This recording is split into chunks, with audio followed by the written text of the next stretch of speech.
benvenuti a un nuovo appuntamento con Sardegna Impresa Talk, il canale tematico dell'assessorato regionale in industria dedicato a chi fa o vuole fare impresa. Un canale, il nostro, all'interno del quale vengono affrontate importanti tematiche. Abbiamo parlato la puntata scorsa degli effetti del conflitto in Ucraina sul turismo in Sardegna e oggi, sempre partendo dal conflitto in essere, ci occupiamo di un altro importante problema. Vi leggo il titolo di questa puntata: Guerra e grano, i riflessi per la Sardegna dall'offensiva dei prezzi ai blocchi delle importazioni. Ne parliamo oggi, ne parliamo con Luca Saba, direttore generale Coldiretti Sardegna, che ringrazio per aver accettato il nostro invito. Grazie a voi, buongiorno a tutti. Benvenuto anche a Roberto Furesi, professore ordinario di Economia ed Estimo Rurale dell'Università di Sassari. Benvenuto professore. Grazie. E benvenuto a Efisio Rossi di Sardosole in collegamento con noi. Sardosole è la filiera di grano duro coltivato e trasformato in Sardegna. Benvenuto anche a lei. Buongiorno a tutti. Allora, iniziamo dalla cronaca e inizio da lei, Saba. Lo leggiamo tutti i giorni sui giornali. Ci sono milioni di tonnellate di cereali che sono fermi nei porti del Mar Nero controllati dalla Russia. In Ucraina i silos sono pieni, ma i porti sono chiusi.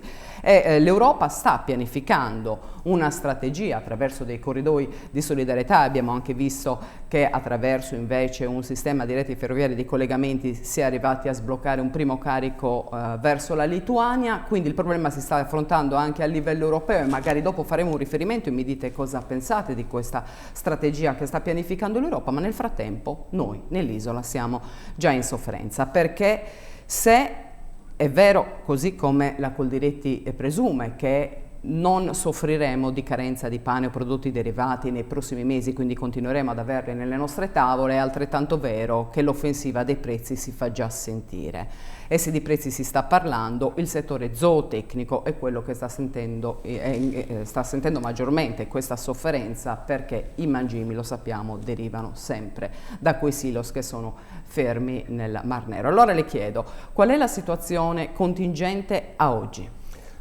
Allora, intanto occorre dire questo: la situazione anche in Europa in termini di produzione di grano e di disponibilità dava indicazioni di una disponibilità che possono raggiungere le condizioni di soddisfacimento sino alla fine dell'anno. Questo era uno studio fatto da Consorzi Agrari d'Italia, in qualche modo, che ha messo a disposizione questa tipologia di dati, anche perché dietro il meccanismo della guerra e dietro il meccanismo comunque di un conflitto c'è anche una guerra che è speculativa, chiaramente, che tende e lo vuole la Russia chiaramente, ma lo vogliono anche i grandi investitori internazionali, di far impazzire questa commodity, che però è diventata in qualche modo una commodity che ha un valore essenziale, perché ci siamo accorti anche in Europa, francamente, dopo 20 anni di PAC che ha distolto gli agricoltori da coltivare il grano, anche noi appoggiando questo tipo di indicazione, perché pensavamo che la modernità in qualche modo ci potesse portare a liberarci da quelle che erano le maglie che agganciavano la produzione molto spesso del grano a una droga nei confronti del mercato, che quindi tendesse a farlo rimanere basso. In realtà oggi ci siamo resi conto che alcuni popoli che hanno pensato al soddisfacimento del proprio popolo per quanto riguarda l'autonomia del cibo, vedi la Cina con gli investimenti fatti in Africa, chiaramente non solo per il cibo, li ha fatti anche per tante materie prime, però chiaramente ci si è resi conto che si è creato un gap pericolosissimo.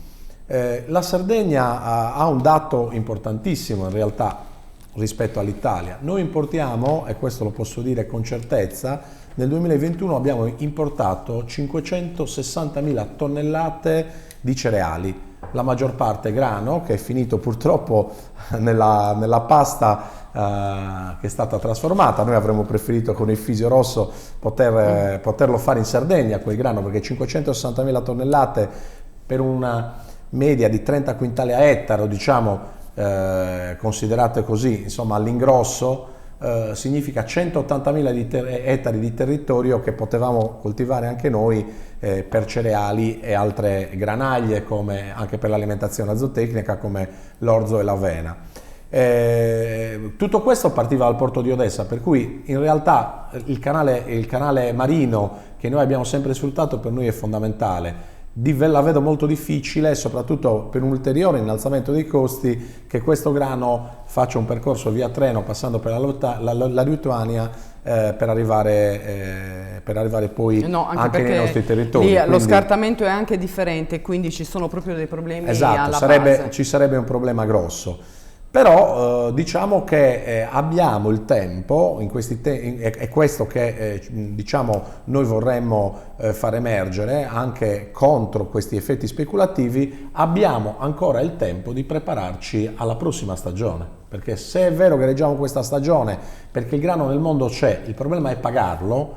Il reale problema che noi rileviamo, ma che ha rilevato, visto anche il governo Draghi, ma che ha rilevato soprattutto la FAO, è la possibilità di poter sfamare le popolazioni che non hanno la capacità di pagarlo. Oggi, al di là della crisi che abbiamo in Europa e soprattutto in Italia, ancora abbiamo capacità per poter pagare questa materia prima. Domani non lo sappiamo, per cui in realtà il progetto è prepararci al futuro. Lo stiamo però già vedendo che i prezzi si stanno alzando e i consumi stanno diminuendo. Nel frattempo le aziende zootecniche, le faccio l'esempio della Sicilia, sono già scese in piazza per protestare. Sì, questo è un elemento che sappiamo, però attenzione, è molto legato agli effetti speculativi, cioè nel senso che è quello che vuole la strategia in qualche modo del terrore, cioè alimentare le divisioni all'interno dei paesi, in questo caso dell'Italia, per far emergere che c'è un elemento pericolosissimo. Io quello che voglio dire è che noi abbiamo ripreso e che in Sardegna abbiamo 195.000 ettari di territori irrigabili, ne irrighiamo 60.000. Se anche oggi la coltura del grano è una coltura rischiosa perché le siccità stanno facendo sì, insomma, che ci possa essere qualche perdita, anche solo coltivarne 100.000 ettari attivando eventuali irrigazioni di soccorso è assolutamente possibile. Ecco, io vorrei che lei approfondisse questa possibile soluzione, perché noi parliamo del problema ma anche cerchiamo di ipotizzare delle soluzioni e quindi di metterle direttamente sul tavolo. Però mi riaggancio a quello che ha detto il direttore di Coldiretti per capire con lei, professor Furisi, cosa è successo alla nostra isola, perché noi siamo passati dall'essere granaio di Roma con 156.000, se non sbaglio, ettari coltivati. Gli ultimi dati di Coldiretti registrati nel 2021 ci dicono che gli ettari sono 30.000, quindi abbiamo necessariamente bisogno di importare la materia prima e qui si pone ovviamente un problema di autosufficienza. Cosa è successo? Come ha fatto la Sardegna a perdere tutto questo patrimonio? Dunque, intanto direi che il tema andrebbe affrontato in maniera sgombra da qualunque, come dire, approccio demagogico o populista. Sì, è vero che la Sardegna era il granaio di Roma, ma insieme alla Sardegna Roma aveva tanti altri granai in Italia e nel mondo. Man mano che conquistava nuove terre, pensiamo per esempio a tutto il Nord Africa, e le destinava alla coltivazione di grano di ciò di cui aveva bisogno. In Sardegna comunque la coltivazione del frumento è stata ha avuto storicamente una grande diffusione. Per esempio agli inizi del Novecento avevamo superfici che raggiungevano i 200.000 ettari, eravamo sopra i 200.000 ettari dopo la fine della Seconda Guerra Mondiale.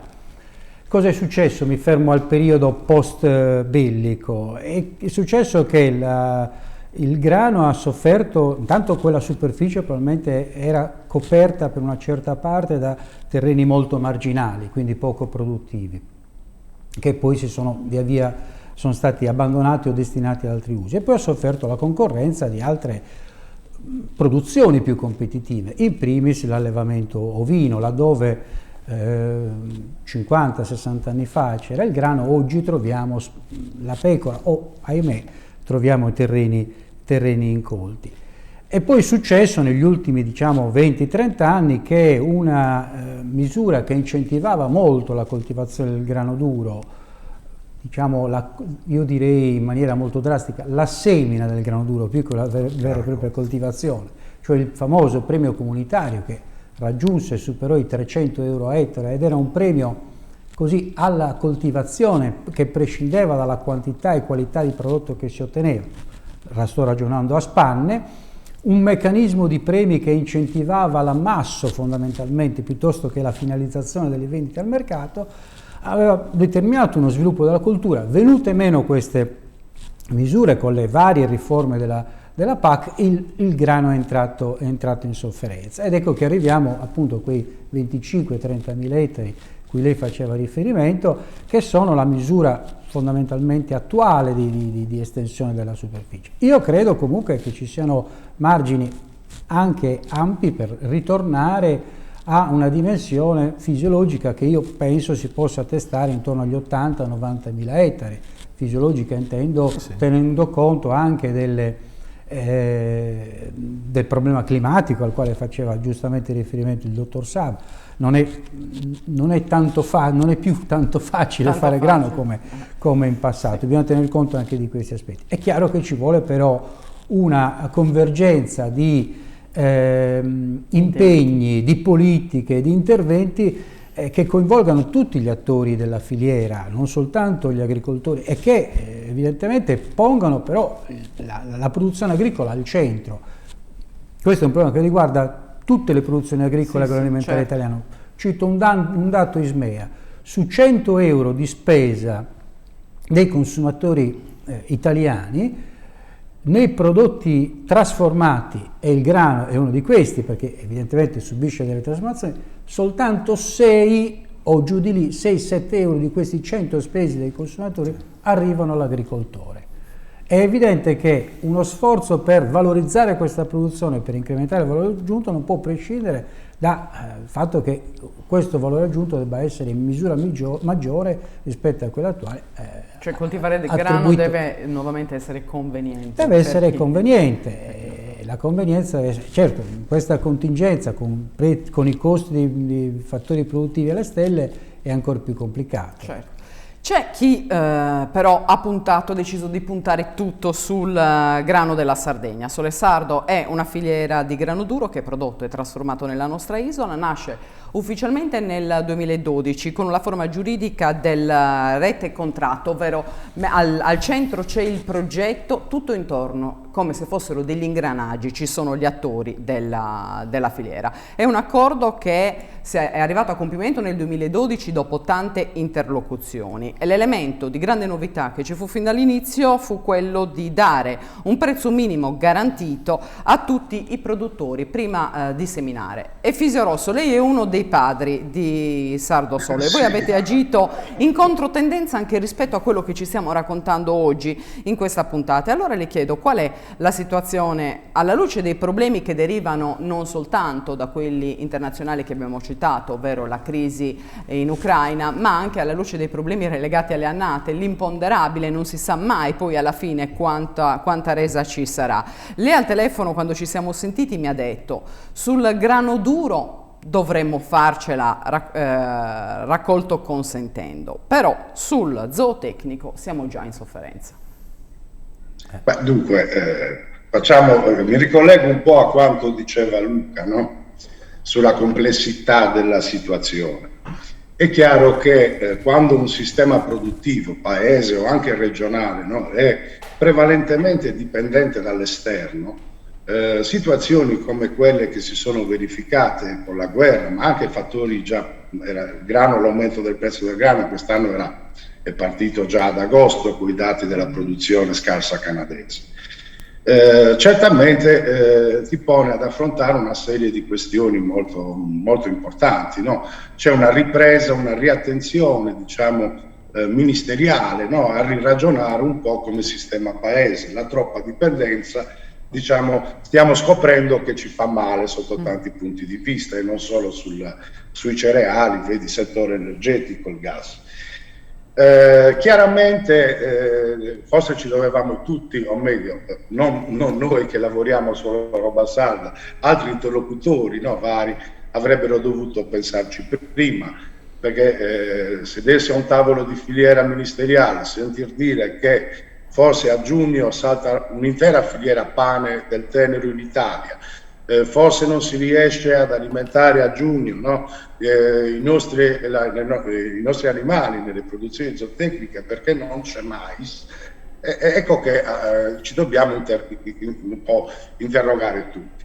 Noi dal lato agrario, come dire, oggi si parla di variazioni della PAC, no? In particolare il Ministero più o meno sembrerebbe, e non solo poi l'Italia mi risulta, sembrerebbe voler prossima annata diciamo, introdurre elementi nuovi sulla PAC, vale a dire meno terreni a riposo e più seminativi. Questo da un lato ci fa piacere perché come agricoltori dobbiamo seminare, quindi come dire, prima l'azienda media di 20 ettari magari doveva fare 10 ettari seminativi, 10 tra greening e altre colture, oggi si va magari verso i 20 ettari seminativi. Questo da un lato ci fa piacere, dall'altro però ci preoccupa, perché storicamente l'industria italiana fondamentalmente, ne abbiamo anche esempi in Sardegna, se poi volete vi do 2 dati giusto per renderci conto della questione, ha preferito avere un po' di produzione qua ma tenersi le mani libere di comprare nei mercati internazionali il grano alle migliori condizioni che potevano trovare. Quindi la mia preoccupazione è sì, aumentiamo gli ettari, ma lo dico a Luca che fa parte di una delle principali organizzazioni di categoria, aumentiamo gli ettari ma ci vuole un pacchetto di sicurezza, certo. Perché dall'altro lato, che stavolta per capirci, dall'altro lato si prendano impegni e si rispettino, certo. Perché se poi continua di nuovo, fra 6 mesi si risolve la questione, noi abbiamo la roba in campo e mi devo tenere 2 o 3 anni stoccato il grano, capisci che stiamo facendo un danno enorme a un sistema produttivo e alle economie dei nostri piccoli paesi rurali dove il grano molte volte è un 30-40% di quel PIL.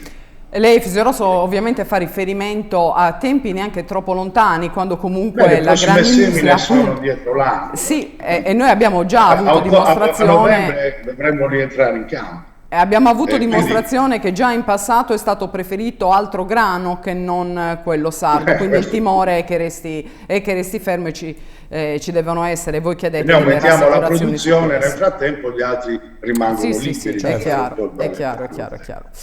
Saba, ritorno da lei e prendo in prestito, mi perdonerà il professor Furesi, una frase di un editoriale scritto proprio dal professor Furesi che chiudeva con un assunto. Diceva: è triste che sia stato proprio il conflitto in essere, o meglio Putin, a ricordare a tutti noi l'importanza del grano e quindi quella del pane. Una volta assodato che è importante ed è già emerso all'interno di questa puntata, allora cosa fare per, se non essere del tutto autosufficienti, quantomeno cercare di contenere le importazioni e soprattutto affrontare il momento in cui c'è un'impennata dei prezzi per ragioni che sono totalmente esterne e poco facilmente governabili direttamente dalla regione Sardegna. Lei come Coldiretti avete un'idea, una strategia da attuare per il prossimo futuro per dare alla Sardegna il ruolo che probabilmente aveva in passato, comunque iniziare un percorso inverso rispetto a quello di perdita totale di ettari coltivati e anche di coltivatori del grano? La ringrazio per la domanda perché si coniuga benissimo con gli interventi e soprattutto con l'intervento di Efisio, perché dà la possibilità anche di completare quello che giustamente lui diceva. È assolutamente necessario inserire questi interventi per, diciamo, raggiungere una maggiore autosufficienza produttiva attraverso dei meccanismi di protezione. Allora, questi meccanismi di protezione non possono essere meccanismi di protezione di mercato, perché sappiamo che il mercato è libero, per cui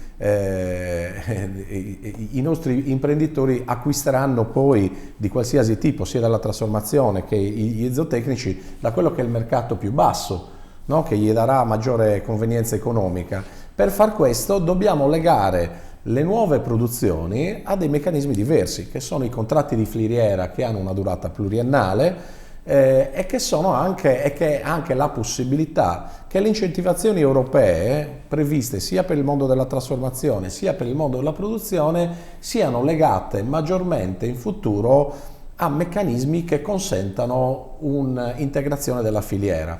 Di questo ultimamente devo dire, al di là che siamo in ritardo e si è fatto poco, però un pochettino si sta facendo. Stanno partendo adesso col PNRR i contratti di filiera. Tra l'altro le domande verranno a poter essere pubblicate in qualche modo, a poter essere accettate a partire dal 23 giugno prossimo, scadeva qualche giorno fa ma l'hanno prorogato. Questi meccanismi chiaramente prevedono incentivi sia per il mondo produttivo che per quello della trasformazione, però con un elemento base che è il prezzo, quindi gli elementi di formazione del prezzo, e l'altro la durata poliennale di questi tipi di contratti. A questo, ripeto, aggiungerei delle misure specifiche, cioè siamo in una fase dove, anzi come dicevamo prima, off record si dice così, siamo in una fase ritardataria, se la possiamo chiamare in questo modo, rispetto alla programmazione dello sviluppo rurale, quindi lo sviluppo rurale che metterà almeno 1,5 miliardi di euro per i prossimi 7 anni avrà delle responsabilità enormi se riusciamo in qualche modo ad attivare delle misure incentivanti per questo tipo di produzioni che, ripeto, però siano legate a un meccanismo di filiera che possa portare o a un'integrazione tra mondo della trasformazione e la produzione, o addirittura, che sarebbe la cosa più interessante, un prodotto che abbia una riconoscibilità sul mercato come prodotto di filiera, cioè far riconoscere al nostro mercato, soprattutto il mercato sardo, che è molto conosciuto in Europa e che è molto apprezzato in Italia, la possibilità di emergere con un prezzo dignitoso che quindi ripaghi, al di là degli incentivi, tutta la filiera attraverso una riconoscibilità sul mercato. Io penso che questo possano essere delle cose su cui vorremmo lavorare. Naturalmente anche la progressione, come diceva il fisio, come diceva il professore, deve essere una progressione nella produzione che non può essere legata a un concetto populistico, cioè ricoltiviamo la Sardegna e la rinondiamo di questa merce, ma attraverso un piano di programmazione, di una crescita programmata e anche un mix di produzioni, quindi non solo grano, ma altri cereali zootecnici e, perché no, proteine. Noi abbiamo anche una grande sete di proteine, soprattutto per l'alimentazione zootecnica, su cui bisogna ragionare, anche perché per la maggior parte questo tipo di merce noi l'acquistiamo soprattutto dall'estero, mentre una parte dei cereali riusciamo a farla qua, soprattutto per le proteine siamo deficitari. Professor Furisi, veniamo anche allo scenario internazionale, andiamo anche un po' oltre i confini della nostra regione. Federalimentare paventa una crisi insostenibile per le industrie, con un'offensiva sempre più importante dei prezzi per quanto riguarda le materie prime agricole. E allora, a differenza di quanto successe durante la pandemia, in questo caso è la globalizzazione che può creare qualche problema di approvvigionamento. Lei ha più volte posto sul tavolo il problema della food security, che non può trascendere dalla considerazione di chi sono i nuovi padroni del grano. Food security che è passato quasi in secondo piano, non è diventata più una priorità, no? nell'agenda della politica e non solo. Però il problema c'è e l'evidenza dimostra che va affrontato e va affrontato subito. Le chiedo quindi una considerazione su questo e poi anche un pensiero sulla soluzione paventata dalla Coldiretti e quindi da Luca Sabacqua.